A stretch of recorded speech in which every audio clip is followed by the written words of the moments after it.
ભાગ લીધો હતો। નારંગી પાઘડી પહેરીને તેને ગુરુદ્વારા મેનેજમેન્ટની સાથે રસોઈ બનાવી હતી। વડાપ્રધાન નરેન્દ્ર મોદીએ સોમવારે બિહારના પટનામાં તખ્ત શ્રી હરિમંદિરજી પટના સાહિબની મુલાકાત લીધી હતી। પવિત્ર સ્થળની મુલાકાત લીધા બાદ વડાપ્રધાને લોકો માટે લંગર પીરસ્યું હતું। તેમની મુલાકાત પહેલા વિસ્તૃત સુરક્ષા વ્યવસ્થા ગોઠવવામાં આવી હતી। પ્રધાનમંત્રીએ શ્રી ગુરુ ગોવિંદસિંહજીના જન્મસ્થળ દરબાર સાહિબમાં નમન કર્યું હતું। તેઓ અરદાસમાં જોડાયા હોય અને ત્યાં લાઈવ કીર્તન પણ સાંભળ્યા હતા। તેમની મુલાકાત દરમિયાન પીએમએ શ્રી ગુરુ ગોવિંદસિંહજી દ્વારા ઉપયોગમાં લેવાતા દુર્લભ શાસ્ત્રોના દર્શન પણ કર્યા હતા। તખ્ત શ્રી પટના સાહિબ, જેને તખ્ત શ્રી હરિમંદિરજી પટના સાહિબ તરીકે ઓળખવામાં આવે છે, તે શીખોના 5 તખ્તોમાંનું એક છે અને તે બિહારની રાજધાનીમાં સ્થિત છે। તેમની મુલાકાતના ભાગરૂપે વડાપ્રધાને ચોર સાહિબની સેવા કરી હતી અને સરબત દા ભલા માટે પાઠમાં બેઠા હતા। તેમણે કરા પ્રસાદ પણ લીધો હતો અને તેના માટે ડિજિટલ પેમેન્ટ મોડ દ્વારા ચૂકવણી કરી હતી। વડાપ્રધાન એક્સ દ્વારા પટના સાહિબની તેમની મુલાકાતના સ્નિપેટ શેર કર્યા હતા। તેમણે લખ્યું હતું કે શીખ ધર્મ સમાનતા, ન્યાય અને કરુણાના સિદ્ધાંતોમાં રહેલો છે। શીખ ધર્મનું કેન્દ્ર સેવા છે। આજે સવારે પટનામાં મને પણ સેવામાં ભાગ લેવાનું સન્માન મળ્યું। તે ખૂબ જ નમ્ર અને વિશેષ અનુભવ હતો, ધરવામાં આવ્યું હતું।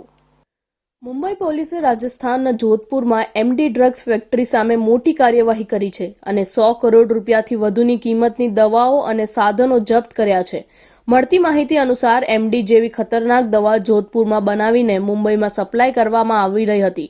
આ વાતની જાણ થતાં મુંબઈ પોલીસની એક ટીમ જોધપુર પહોંચી અને ડ્રગ્સ બનાવવાની ફેક્ટરીમાં દરોડો પાડ્યો હતો।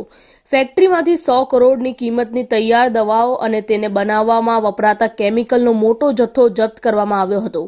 આ સાથે આ ગેરકાયદેસર ફેક્ટરી ચલાવતા ડ્રગ ડીલરની પણ ધરપકડ કરવામાં આવી હતી। મુંબઈ પોલીસે જોધપુર પાલી રોડ પર મોગરા ગામ પાસે આ કાર્યવાહી કરી હતી।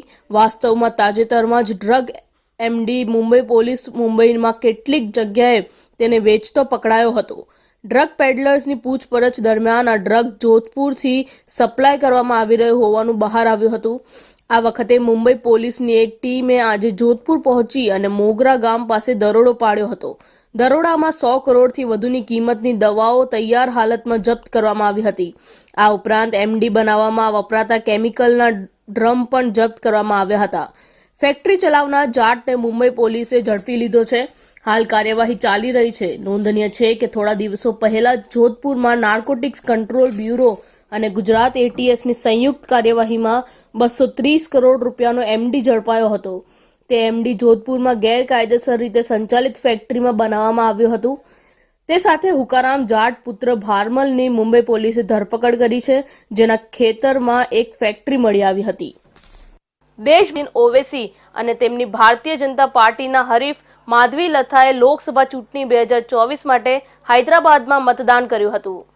7 તબક્કાની લોકસભા ચૂંટણીના ચોથા તબક્કામાં તેલંગાણાની 17 બેઠકો પર સોમવારે સવારે 7 વાગ્યાથી મતદાન શરૂ થયું હતું। ભારતીય જનતા પાર્ટી, ભારત રાષ્ટ્ર સમિતિ, કોંગ્રેસ અને ઓલ ઇન્ડિયા મજલિસે ઇત્તેહાદુલ મુસલમીન વચ્ચે બહુઆયામી જંગ ચાલી રહ્યો છે। હૈદરાબાદમાં આજે બીજેપીના કોમ્પેલા માધવી લથા અને એઆઈએમઆઈએમ પ્રમુખ અસદુદ્દીન ઓવૈસી વચ્ચે ઘનિષ્ઠ જંગ જોવા મળે તેવી શક્યતા છે, જેઓ આજ મત વિસ્તારમાંથી 4 વખત ધારાસભ્ય પણ છે। અસદુદ્દીન ઓવૈસીએ તેમના પરિવારના સભ્યો સાથે વટપલ્લી મતદાન મથક પર પોતાનો મત આપ્યો હતો। પોતાના મત આપ્યા પછી અસદુદ્દીન ઓવૈસીએ કહ્યું કે દરેક ચૂંટણી વિરોધીને ગંભીરતાથી લેવું જોઈએ। દરેક ચૂંટણી 5 વર્ષ પહેલા જેવી હતી તેવી ન હોઈ શકે। પડકારો અલગ છે અને મુદ્દાઓ અલગ છે। આપણા દેશમાં આ એક ખૂબ જ મહત્વપૂર્ણ ઐતિહાસિક સંસદીય ચૂંટણી છે। લોકો દેશ માટે શું ઈચ્છે છે તેની અલગ સમજણ ધરાવે છે। ચૂંટણીઓને હંમેશા ગંભીરતાથી લેવી જોઈએ, પછી ભલે તે સંસદીય ચૂંટણી હોય કે પંચાયતની ચૂંટણી, એવું એમણે કહ્યું હતું। तमाम पूरे वोटर से इलेक्टोरेट से मेरी दरमंदाना अपील है, उनसे गुजारिश है, अर्नेस्ट रिक्वेस्ट है कि वो प्लीज निकलकर अपने वोट का इस्तेमाल करिए और अपनी पसंद और नापसंद का इजहार करिए। ये इलेक्शन हमारे वतन अजीज का सबसे अहम पार्लियामेंट्री इलेक्शन है। ये इलेक्शन जो होता है ना, चाहे किसी से भी मुकाबला हो आपका, उसको सीरियसली आपको लेना पड़ता है। You have take every election seriously, whether it's a municipal election, panchayat election, zila parishad, assembly, parliament. Election is election. You know, you don't have this comfort of even blinking, so you'll have to take your every opponent, whether it is X, Y, Z, whatever it is, and then work hard, which we have done, and which युवाओं को जो इस देश की आबादी का 50% हिस्सा है, जो हमारे देश का मुस्तकबिल है और जिनके कंधों पर इस देश को चलाने की जिम्मेदारी आएगी। मोदी सरकार ने जब अग्निवीर की स्कीम आर्मी में ला ली और 4 साल के बाद आपको निकल जाना पड़ता है, तो वैसा ही ये करेंगे सीआरपीएफ में, बीएसएफ में, आरपीएफ में, एसएसबी में।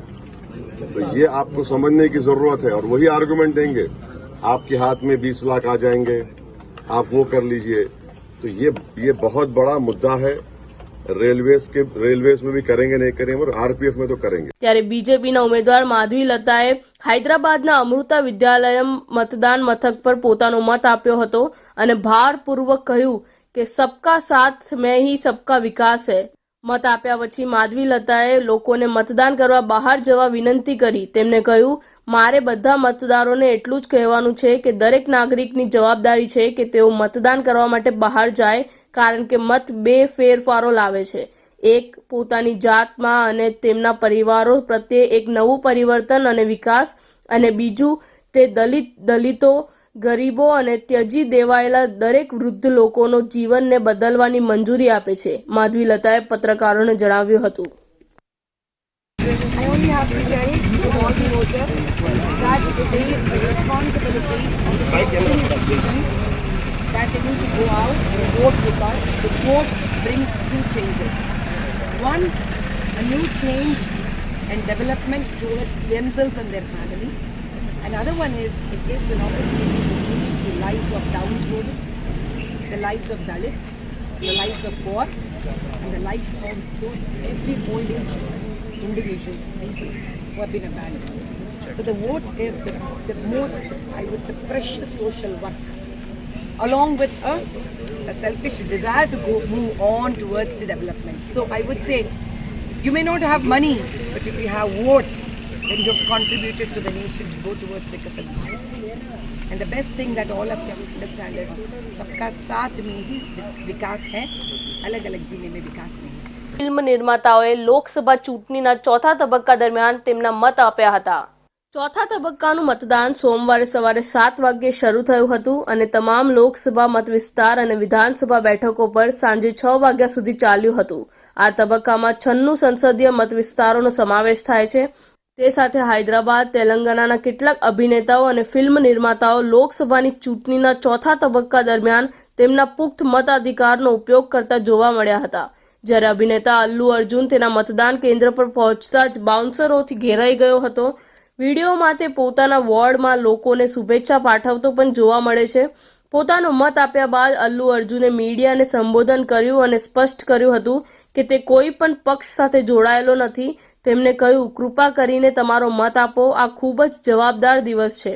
હું જાણું છું કે તે ગરમી છે, પરંતુ તે દિવસ આપણું ભવિષ્ય નક્કી કરે છે, એવું એમણે કહ્યું હતું। જ્યારે જુનિયર એનટીઆર તેમની પત્ની લક્ષ્મી પ્रणથી અને તેમની માતા શાલિની નંદામુરી સાથે હતા।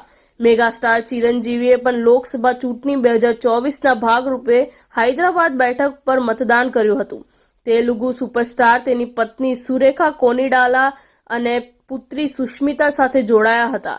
શેર કરવામાં આવેલા વિડીયોમાં ચિરંજીવી મીડિયાના જૂથમાંથી અને મતદાન મથકમાં ચાલતા જોવા મળ્યા હતા। પોતાનો મત આપ્યા પછી અભિનેતાઓ પ્રેસ સાથે વાત કરી હતી અને તેના ચાહકોને બહાર નીકળવા અને મત આપવા વિનંતી કરી હતી।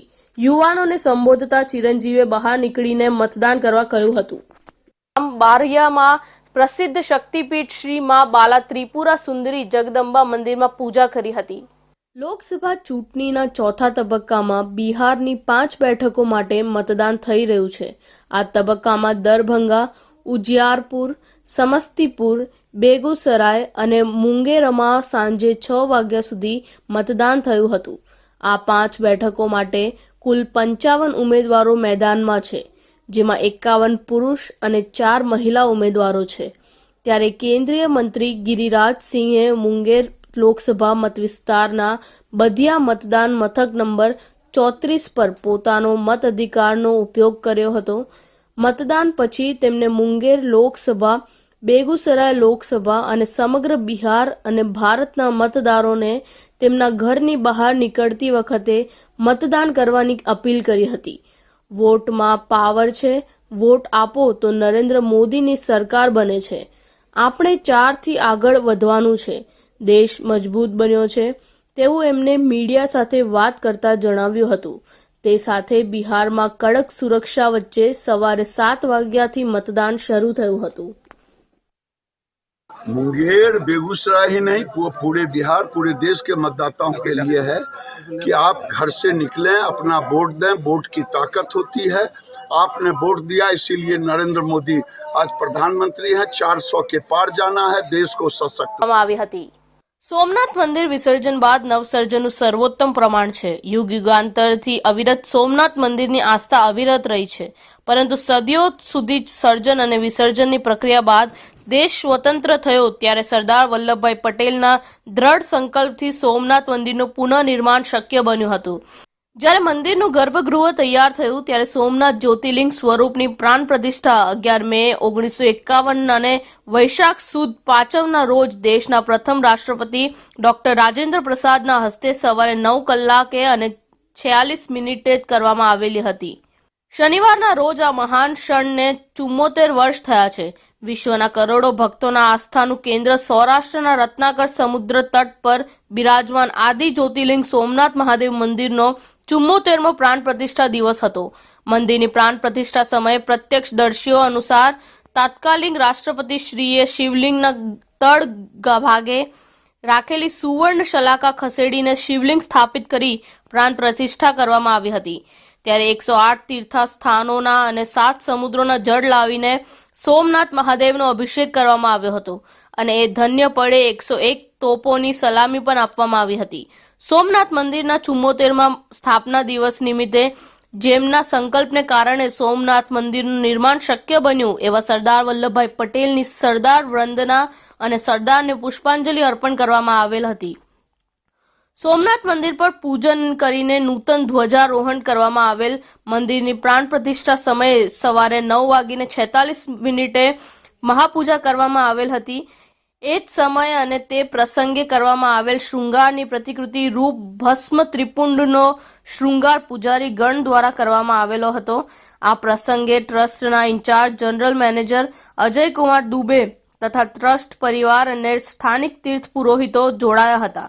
તે સાથે વિશેષ રૂપે સંધ્યા આરતી સમયે મહાશૃંગાર કરી સોમનાથ મહાદેવને દીપમાળા અર્પણ કરવામાં આવી હતી. જય સોમનાથ. સોમનાથ મંદિરનો 74મો પ્રાણ પ્રતિષ્ઠા મહોત્સવ આજે ઉજવવામાં આવ્યો, જેમાં સવારે સરદાર વલ્લભભાઈ પટેલને પુષ્પાંજલિ અર્પણ કરવામાં આવ્યું. ત્યારબાદ ધ્વજા પૂજા કરવામાં આવી અને 9:46 મહાપૂજા કરવામાં આવી. એના પછી સાંજે દીપમાળા અને વિશેષ શૃંગાર રાખવામાં આવેલું છે. 11 મે 1951ના રોજ ભારત દેશના પ્રથમ રાષ્ટ્રપતિ ડોક્ટર રાજેન્દ્ર પ્રસાદ દ્વારા સોમનાથ મંદિરે આવીને સોમનાથ મંદિરે પ્રાણ પ્રતિષ્ઠામાં ભાગ લેવામાં આવેલો. 14 બેઠકો પર મતદાન થયું છે, એટલે કે ચોથા તબક્કામાં મતદાનની સાથે જ બિહારની કુલ 40 બેઠકોમાંથી 19 બેઠકો પર મતદાનની પ્રક્રિયા આવતીકાલે પૂર્ણ થઈ છે. ચોથા તબક્કામાં બિહારમાં કુલ 5 બેઠકો પર મતદાન થઈ રહ્યું છે, જેમાં મુંગેર, બેગુસરાય, દરભંગા, ઉજિયારપુર અને સમસ્તીપુર સંસદીય ક્ષેત્રોનો સમાવેશ થાય છે, જેમાં પટના જિલ્લાનો મોટો હિસ્સો મુંગેર પણ લોકસભામાં સામેલ છે. આ તબક્કામાં લગભગ 95 લાખ મતદારો તેમના મતાધિકારનો ઉપયોગ કર્યો હતો.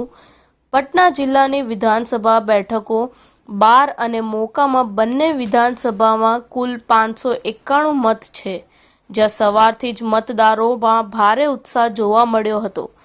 ખાસ કરીને મહિલાઓની વાત કરીએ તો મહિલાઓ ઘરની બહાર નીકળતી જોવા મળી હતી.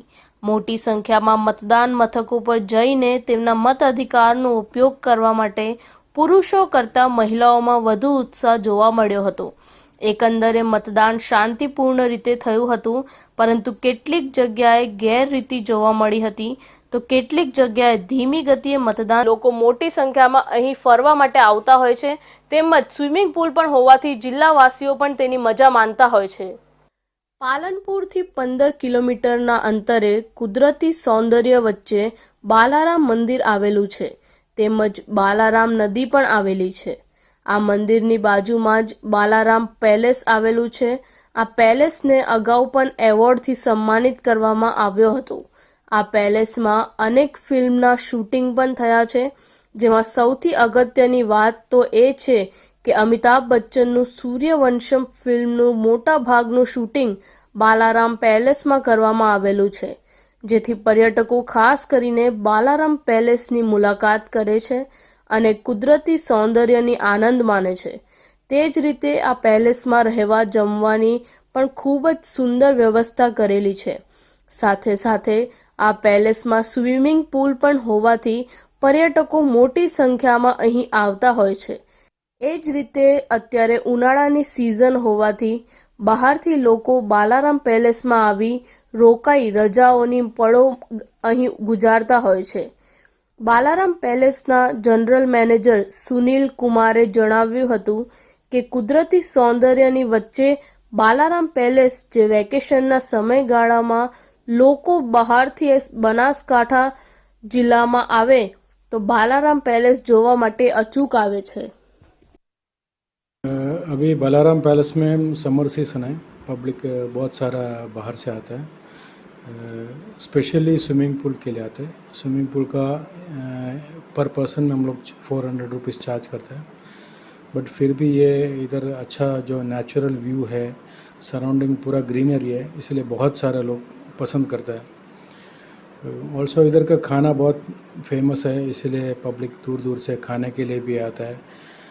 फिर ये सबको पता है सूर्यवंशम फिल्म इधर पिक्चराइज हुआ था, तो सब लोग पैलेस देखने के लिए स्पेशली अमिताभ बच्चन कहाँ से जो उनका शूटिंग किया था वो सब देखने के लिए आते हैं. तो लोग को इधर और हम लोग अभी everyday evening IPL match live दिखाते हैं बड़ा स्क्रीन में जो लॉन के अंदर.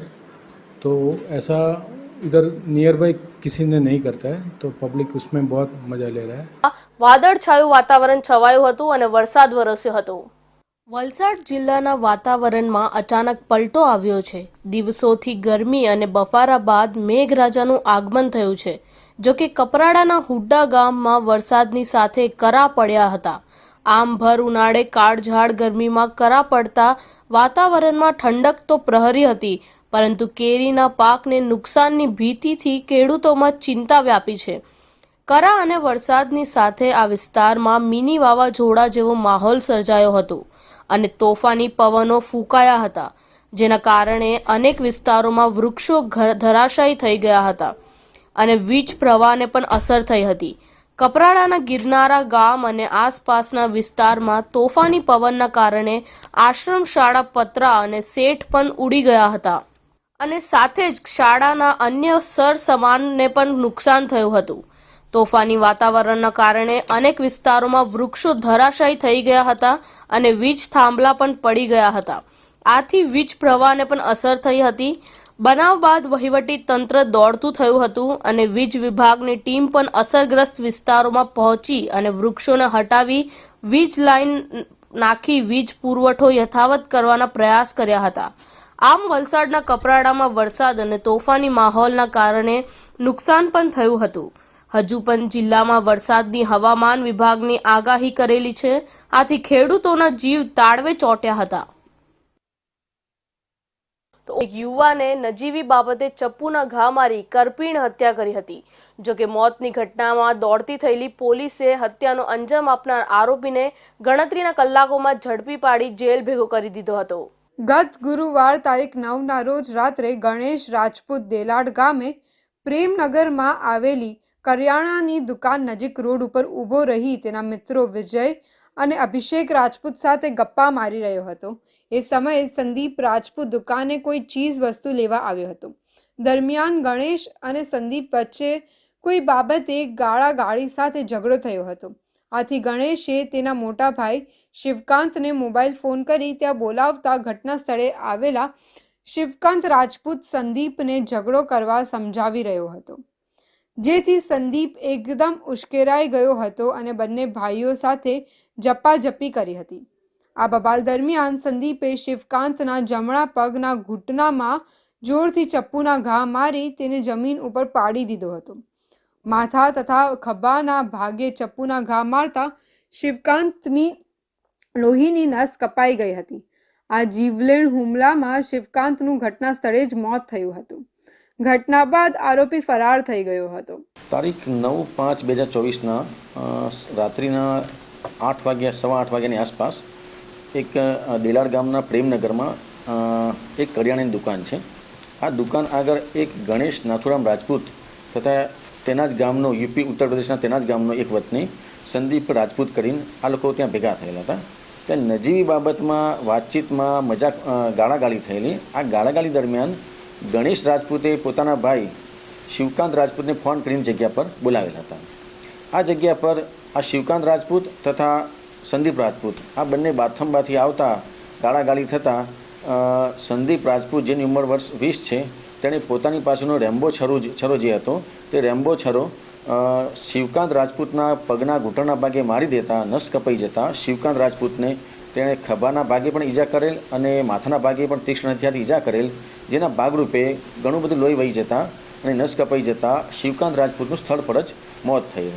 જે બાબતે મરનાર શિવકાંતના ભાઈ ગણેશની ફરિયાદ લઈ અને તપાસ તજવીજ હાથ ધરવામાં આવેલ, જેમાં આરોપી સંદીપ રાજપૂતને પોલીસે ગણતરીના કલાકમાં પકડી પાડી આગળની તપાસ હાથ ધરેલ છે. જો કે પોલીસને બાતમી મળી હતી કે દેલાડ ગામના પ્રેમનગર ખાતે મર્ડર થયેલાનો આરોપી હાલ દેલાડ ગામથી પરિયા તરફ જાય છે તેવી બાતમી હકીકત મળતા પોલીસે પરિયા તરફ જતા